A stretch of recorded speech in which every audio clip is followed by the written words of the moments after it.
শুরু হলো পবিত্র মাহে রমজান। এই মাসটি প্রতিটি মুসলমানের জন্য অত্যন্ত গুরুত্বপূর্ণ ও বরকতময়। বছরের বিভিন্ন সময়ে রোজা রাখলেও কেবল রমজান মাসে রোজা পালন করা ফরজ। তবে কিছু শারীরিক সমস্যার কারণে অনেকেই রোজা রাখতে পারেন না, যার মধ্যে ডায়াবেটিস আক্রান্ত ব্যক্তিরা অন্যতম। তবে ডায়াবেটিসে আক্রান্ত হলেও অনেকেই রোজা রাখেন। সেক্ষেত্রে তাদের খাদ্য তালিকা কেমন হবে, এ বিষয়ে পুষ্টিবিদরা কি বলছেন, বিস্তারিত জানাচ্ছেন লিমা সায়ন্তী। যাদের ডায়াবেটিস আছে তাদের নিয়ম মেনে খাবার খেতে হয় এবং ওষুধও নিতে হয়। তাই রমজান মাসে রোজা থাকার ক্ষেত্রে তাদের খাদ্য তালিকার দিকে বিশেষভাবে নজর দিতে হয়। অন্যদিকে রমজান মাসে কম বেশি সব পরিবারের খাদ্য তালিকায় পরিবর্তন আসে। সে কারণেই ডায়াবেটিসে আক্রান্ত ব্যক্তিরাও রোজা রাখতে ইচ্ছুক হলে তাদের জন্য উপযোগী খাবার তৈরি করতে হয়। একজন ডায়াবেটিসে আক্রান্ত ব্যক্তিকে সারাদিনে কম করে হলেও 6 বার খাবার গ্রহণ করতে বলা হয়, কিন্তু রোজায় সেটা সম্ভব হয় না।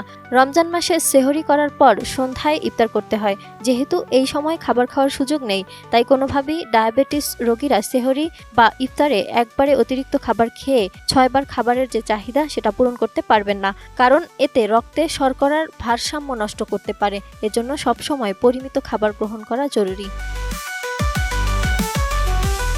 জুস রাখতে আমার পছন্দ স্টাইলিশ ও ফুড গ্রেড আরএফএল চপ। জুস রাখার জোশ চপ। পানি শূন্যতা থেকে রক্ষা পেতে ডায়াবেটিস আক্রান্ত রোগীদের পানি খেতে হয়, কিন্তু রোজা রেখে সারাদিন পানি খাওয়া সম্ভব নয়। আর একবারে বেশি পরিমাণে পানি বা ঘন শরবত জাতীয় পানি পান করাও ঠিক নয়, কারণ এগুলো শরীরে শোষিত হতে সময় নেয় এবং হজমে সমস্যার সৃষ্টি করতে পারে। তাই এসব শরবত খেতে হলে তা পাতলা করে খাওয়া ভালো।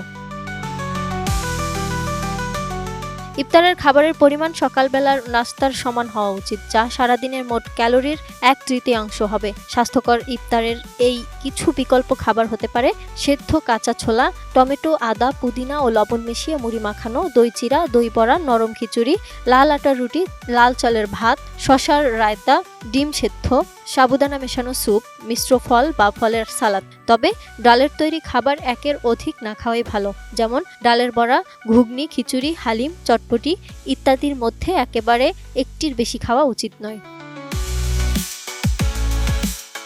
ইফতারের পর রাতে সময় খুবই সীমিত থাকে, তাই রাতের খাবারে হালকা খাবার গ্রহণ করা ভালো। হালকা মশলাযুক্ত ছোট মাছ, মুরগি, মাংস, সবজি, ডাল, সিমের বিচি, সামুদ্রিক মাছ খাওয়ার পরামর্শ দেন পুষ্টিবিদরা। পাশাপাশি লাল আটার রুটি, চিরা মুড়ি, খই ও ওটসের মতো যে কোনো একটি উপাদান পরিমিত পরিমাণে গ্রহণ করা যেতে পারে, তবে অবশ্যই ভুনা খাবার এড়িয়ে চলতে হবে।